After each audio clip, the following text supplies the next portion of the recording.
Hello friends, আমার নাম সিনহাত আদিয়া। Friend, নতুন টপিক নিয়ে চলে এসেছি। টপিকটা হলো আজকে সেনসিটিভ স্কিন কিভাবে বুঝবো। তো টপিকটা আজকে অবশ্যই জেনে নেবো, সেনসিটিভ স্কিন কিভাবে বুঝবো।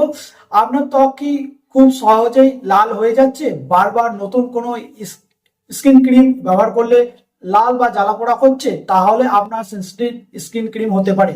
তো চলুন 5টি কারণ কি কি জেনে নেবো। সহজেই কি লাল হয়ে যাচ্ছে আপনার স্কিন, নাম্বার 1। নাম্বার 2, জ্বালা পোড়া চুলকানি হয় কেন। এবং নাম্বার 3, ত্বক শুষ্ক এবং টান টান হয় কেন সেনসিটিভ স্কিনের জন্য। নাম্বার 4 হলো রোদে দ্রুত প্রতিক্রিয়া হয় কেন সেনসিটিভ স্কিনের জন্য। কিভাবে এই সলিউশন করবেন সেনসিটিভ স্কিনের জন্য এবং কি ইউজ করবেন সেনসিটিভ স্কিনের জন্য। চলুন, নাম্বার 1, সহজেই আপনার স্কিন কি লাল হয়ে যাচ্ছে। অবশ্যই যাদের সেনসিটিভ স্কিন হয়, সহজেই দেখবেন একটু রোদে গেলেই স্কিন লাল হয়ে যাচ্ছে বা র্যাশ বেরোচ্ছে। তো রোদে থেকে দূরে থাকবেন। অনেক কাজে কর্মক্ষেত্রে দেখবেন বেরোতে হয়, যতটা পারবেন ঢেকে থাকবেন, তাতে দেখবেন আপনার স্কিন অনেক ভালো থাকবে। দেখবেন জ্বালা পোড়া বা চুলকানি হচ্ছে কোনো স্কিনে ক্রিম ব্যবহার করতে গেলে বা কোনো কিছু প্রেগনেন্সির কারণে দেখবেন সেনসিটিভ স্কিন যাদের যাদের আছে তাদের অবশ্যই দেখবেন চুলকানি বা র্যাশ বেরোচ্ছে। তাই স্কিন ক্রিম ব্যবহার করার আগে অবশ্যই ভেবে নেবেন কোন ক্রিমটা ব্যবহার করবেন। ঠিক আছে। ত্বক শুষ্ক ও টান টান কেন হয়, নাম্বার 3, আর্দ্রতার কারণে দেখবেন ওয়েদার চেঞ্জ হচ্ছে বা রোদের বা প্রবণতা আছে। ঠিক আছে, সেই কারণে দেখবেন সেনসিটিভ স্কিন যাদের আছে তাদের দেখবেন ত্বকটা টান টান ভাব বা শুষ্ক বা রুক্ষ ভাব হয়ে থাকে, তো বা র্যাশ টাইপেও বেরিয়ে যায়। রোদের নাম্বার 4 হলো রোদের দ্রুত প্রতিক্রিয়া। রোদ থেকে তো অবশ্যই সরে থাকতে হবে।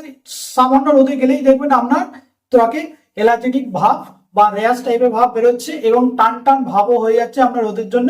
এবং দেখবেন না ছোপ ছোপ যাদের সেনসিটিভ স্কিন থাকে তাদের ছোপ ছোপ দাগও হয়। তা কিভাবে কি সলিউশন আছে এবং কি করবেন।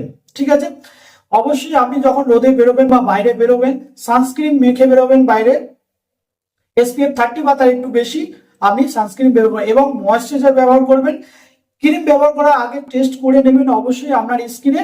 কেন, যদি ক্রিমটা আপনার স্যুট না করে তাহলে আপনার স্কিনে র্যাশ বেরোবে এবং লাল পোড়া জ্বালা করতে পারে। ঠিক আছে, ওই কারণে অবশ্যই আপনি আগে টেস্ট করে দেখবেন, তারপরে আপনি যে ক্রিমটা ব্যবহার করেন সেই ক্রিমটাই ব্যবহার করবেন। এবং প্রেগনেন্সির কারণে দেখবেন কোনো সুগন্ধি গন্ধর কারণেও দেখবেন যাদের সেনসিটিভ স্কিন থাকে জ্বালা পোড়া দুটোই করে। এবং ময়েশ্চারাইজার ইউজ করবেন। কেন ময়েশ্চারাইজার ইউজ করলে দেখবেন স্কিনটা আপনার সফট থাকবে, নরম থাকবে এবং আরো মসৃণ থাকবে।